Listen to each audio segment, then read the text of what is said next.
dapat suwabe to siya eh. Pag hindi siya suwabe, ibig sabihin may kunting adjasunon pa eh. Ito, kailangan mo siyang pukpukin yan. Ikuan mo lang siya. Kung saan yung may medyo matigas, doon mo siya pukpukin. Hanggang sa makuha mo yung posisyon niya, tamang posisyon. Shout out kang Boss Raymond Santos, yung nagtatanong sa akin noon regarding doon sa kanyang gas rinse na ayaw na daw matanggal yung kanyang head burner. So ito yung comment niya. Boss, after nito gagawa tayo ng video. Hindi pa sa ngayon, hindi pa kasi tayo naka-edit eh. So ito muna, after nito mag-a-upload ako ng kagaya sa tinatanong mo. Yung inayos pala natin kidiki na dispan, wala siyang power. Check muna natin kung pre-wheel pa yung shaft niya. So umiikot pa naman, ibig sabihin hindi pa siya stack up. Wala tayong ginagamit dito na tester. So diretso tayo doon sa kanyang problema. Wala kasi siyang power, so dito tayo agad pupunta sa kanyang posible na na-damage. Halimbawa, gusto nyo magkalikot tapos wala namang talaga kayong kagamitan, kagaya ng tester. So, pag walang power yung electric fan mo, dito lang tayo agad pupunta. Ito, ituturo natin step by step. Sa ituturo ko, mas mahirap pa nga yung magtanggal ng screw eh. Ito, halimbawa ito, stack up na yung screw. Ginaganito lang yan para matanggal siya.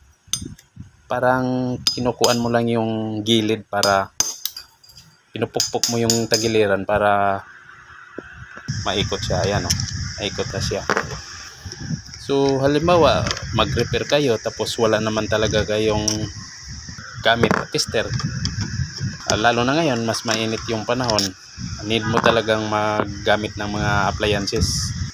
So ito, maski wala tayong tester, ituturo natin step by step para malalaman mo kung paano mag-ayos ng electric fan. Pag natanggal mo na yung mga screw, dandahanin mo to siya pag hila. Ito, hilain mo lang to siya palabas. Hawakan mo yung stator, tapos hilain mo yung may screw pa pala dito sa baba, kaya ayaw matanggal. So tanggalin mo din to. Ayan, pag natanggal mo na yan, hawakan mo yung stator, tapos hilain mo to yung pinaka-body niya. Habang hinihila mo to siya, hawakan mo yung wire. Ito, hinahawakan ko yung wire kasi naputol na yung cable tie niya, nawala na yung tali, baka masama sa paghila, so maputol yung mga wire. So hawakan mo lang yan siya para safety. Makikita mo naman yan pag natanggal na yung body. So pag natanggal mo, ilagay mo siya sa yung hindi magalaw-galaw masyado para hindi maputol yung coil. Once na naputol yung coil, napakahirap soldahin yan. Liit eh. Tapos hindi pa masyado dumikit yung mga solda. So since na hindi tayo gumamit ng tester, ito yung tanggalin mo agad pag walang power yung electric fan mo. Dandahanin mo lang to siya kasi kagaya ng sinabi ko, ang liit ng mga wire dito. Huwag mo siyang hilain. Pag tinanggal mo tong mga itim na to, dapat naka-steady lang siya. Kasi nakita mo yun, yung mga wire na yan. Ito medyo sticky na siya, kaya kailangan natin ipitan ng pliers para matanggal yung itim. Ito yung puti. Ito yung tinatawag na fuse. Ayan o. Simula nang nagtanggal tayo, wala akong ginamit na tester dito. Parang kayo lang din, halimbawa walang power, so ganito yung gagawin mo, wala kayong tester. So ito yung una mong i-check or tanggalin yung fuse niya. Madali lang naman eh. Ito, dinadandahan ko lang para makuha mo talaga ng Sa fuse, ito, dalawang klase, may flat tapos may round din. So same lang yung niya, amperahe, 2 amperes. Magkaiba lang yung disenyo niya. 2 amperes to 50 volt. Parehas lang yun. So dito tayo sa kanyang kapasitor. Yung kapasitor natin may dalawang kulay lang yung kanyang wire. Color coding kasi mayroong black at saka red lang. Ayan o. Depende, dami kasing klase na kapasitor eh. Mayroon ding puro black lang, mayroon ding iba na white and purple lang. So daming klase. Sa pagkabit ng fuse, kailangan yung isang wire na galing dito sa kapasitor, ito halimbawa black, dito mo ikabit yung isang fuse. Yung isa naman, ito yung kulay white. So yung kulay white naman, papunta yan dito sa kanyang cord, ito dito, sa may outlet. So dapat mahanap mo yung connection niya, papunta yan dito. Ang labas noon, ito, wala kasing iba nang na-connection noon eh. So ang pinakadulo niyan, fuse. So para malaman mo kung saan yung banda yung color niya, kasi hindi natin makita dito sa kanyang puno eh. Putulin mo na lang to, ito, yung cord. Tapos palitan mo lang na, yan oh, makikita naman yung wire eh, kung saan banda. So putulin mo siya, palitan mo na lang ng ito, yung socket. Maraming mabili yan. Tapos sabay kapitan mo na ng fuse. Basta tandaan mo, yung isang fuse galing doon sa kapasitor. Yung isa namang fuse galing doon sa cord, doon sa labas. Ngayon kung wala naman kayong pansulda, pwede nyo pihitin lang yun na napakaigi. Pihitin mo ng maigi para magdikit yung mga fuse. Kung wala naman, kung sakali wala naman kayong pansulda, pwede yun. Basta huwag lang yung maluwag. Tapos pagkabit mo dito ng cable tie, dapat kung saan yung may tali, ito, napapansin mo yung tali sa coil, doon mo rin isunod pagpasok yung mga cable tie natin.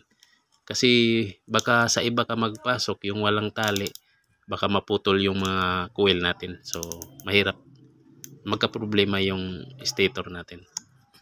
So dapat doon ka lang sumaksak sa may sa may mga tali. Ganun lang pagkabit yung mga idol, maski wala na kayong gamit.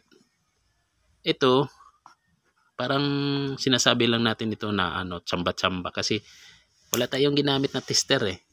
So since nawala siyang power, dito na tayo agad pumunta sa kanyang main problem talaga, yung pinakapunong problema niya. So fuse lang kasi yung duda ko dito eh. Tapos yung shop natin ito, shop natin to eh, ito shop, medyo siguro dala na ng kalumaan talaga. So medyo sticky na siya. So dapat lagyan natin ng kunting grasa lang para dumulas naman. Hindi siya mag sticky. Hindi siya parang matigas iikutin. Para swabe yung ikot, kasi ganun talaga pag medyo luma na yung unit natin, natutuyuan siya ng yung oil dito sa kanyang bushing. So dapat lagyan na lang natin para swabe yung pag-ikot. So sa paglagay dito, madali lang eh. Ayan sunod-sunurin mo lang yan. Napakadali lang yan. Siguraduhin mo lang na yung shop natin umiikot siya. Yung parang hindi siya sumasabit. Kasi pag sumasabit yan, uugong yung motor natin. Umandar siya pero umuugong lang. Kasi nakalihis yung kanyang stator. Rotor. Yung sa shop niya. Kagaya nito, nakabit ko na siya lahat. Dapat ikutin mo to siya. Dapat swabe to siya eh. Pag hindi siya swabe, ibig sabihin may kunting adjustment pa. Ito, kailangan mo siyang pukpukin yan. Kuwan mo lang siya. Kung saan yung may medyo matigas, doon mo siya pukpukin. Hanggang sa makuha mo yung posisyon niya, tamang posisyon. Huwag mo munang higpitan masyado ang kanyang mga screw, kasi hindi mo ma-adjust eh. Pag hinihigpitan mo siya, medyo maluwag lang muna. Pag nakuha mo ng sakto na, nasakto na, saka mo siya higpitan ng maigi para pantay, swabe na siya. Kagaya nito, nakuha na natin ito, swabe na siya. Parang wala siyang sabit, ganon. So maganda yung ikot nito. Pag lumihis kasi ng konti, medyo parang ang under niya parang umuugong, na parang may sumasabit. Tapos ang tendency noon, mamamaso yung motor natin. So puputok uli yung fuse, madadami. So tingnan natin kung tama ba yung hinala natin na fuse lang talaga. Ayan, Diba? Nakita nyo naman, hindi tayo gumamit ng tester. Ito talaga on the spot ko tong inaayos. Wala tayong gamit eh. So parang hinuhulaan ko lang na siguro fuse to. So okay naman. So ganun lang guys.